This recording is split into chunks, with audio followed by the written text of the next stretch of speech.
Cesur Üçlü. Deniz kokusunun buram buram yayıldığı, rüzgarlarla sallanan palmiye yapraklarının huzur verdiği küçük bir sahil kasabasında Osman, Yusuf ve Hakan adında 3 yakın arkadaş yaşıyordu. Osman 12 yaşındaydı. Maceraperest bir ruha sahipti ve yeni yerler keşfetmeyi severdi. Yusuf 10 yaşındaydı. Sakinliği ve keskin zekasıyla grubun planlayıcısıydı. En küçükleri olan 8 yaşındaki Hakan ise cesareti ve merakıyla her zaman ön plandaydı. Bu üçlü tüm günlerini sahilde oynayarak, dağların sesini dinleyerek ve büyük hayaller kurarak geçirirdi. Onlar için deniz sadece su kütlesi değil, keşfedilmeyi bekleyen kocaman bir dünyaydı. Bir sabah Osman sahilde gezinirken dalgaların kıyıya sürüklediği eski bir tekne fark etti. Tekne paslanmış metal aksanlarına ve yıpranmış tahtalarına rağmen sağlam görünüyordu. Osman heyecanla teknenin içine baktığında bir köşede rulo halinde eski bir harita buldu. Haritanın üzerinde solmuş yazıları ve çizimleri görünce kalbi hızla atmaya başladı. Bu bir maceranın başlangıcı olabilir diye düşündü. Hemen Yusuf ve Hakan'a koştu. Çocuklar, müthiş bir şey buldum. Gelin de görün diye bağırarak sahildeki tekneye doğru onları sürükledi. Tekneye vardıklarında Osman haritayı arkadaşlarına gösterdi. Yusuf dikkatle inceledi ve işaretli bir yer fark etti. Haritada Kayıp Deniz Mağarası yazıyordu ve buraya giden yollar detaylı bir şekilde çizilmişti. Hakan haritayı görünce yerinde duramadı. Bu kesinlikle bir hazineye işaret ediyor. Hemen gitmeliyiz dedi. Yusuf ise kaşlarını çatıp biraz düşündü. Ama ya bu bir tuzaksa, ya biri bizi kandırmaya çalışıyorsa? Osman, Yusuf'un endişelerine hafifçe gülümseyerek dinledi. Tuzak da olsa bunu öğrenmenin tek bir yolu var. Gidip görmek dedi. Ve böylece 3 arkadaş maceraya atılmaya karar verdiler.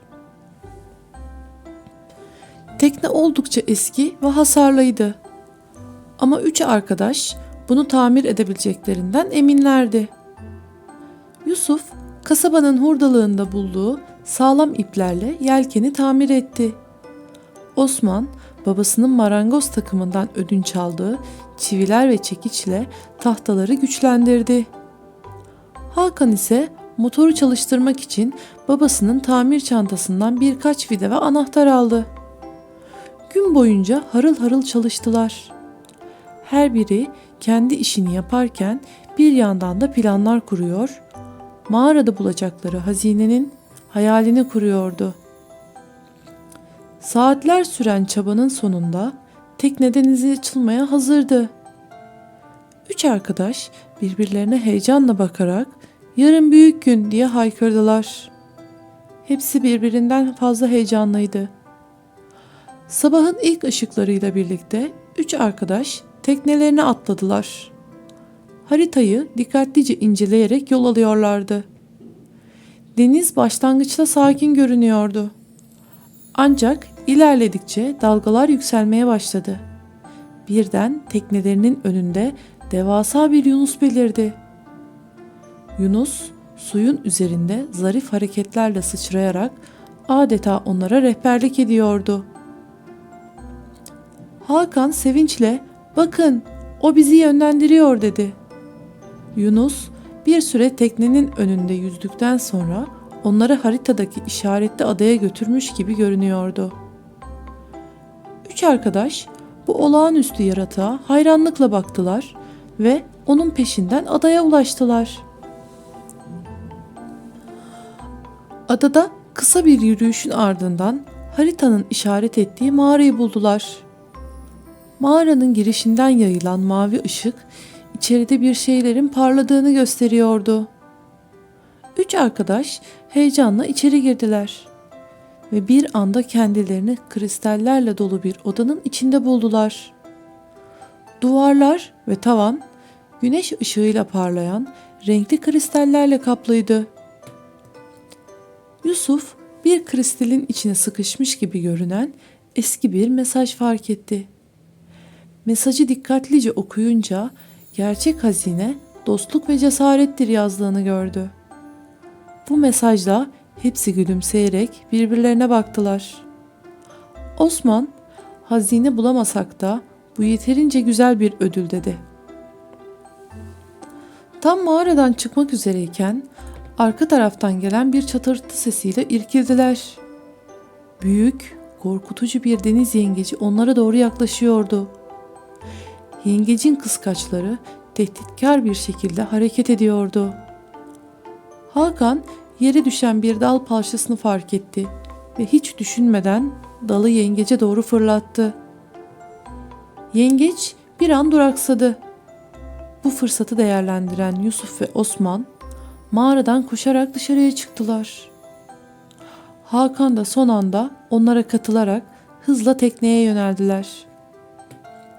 Yengeç mağara girişinde kalmıştı ve çocuklar teknelerine ulaştıklarında derin bir nefes aldılar. Tekrar denize açıldıklarında güneş ufukta batmaya başlamıştı.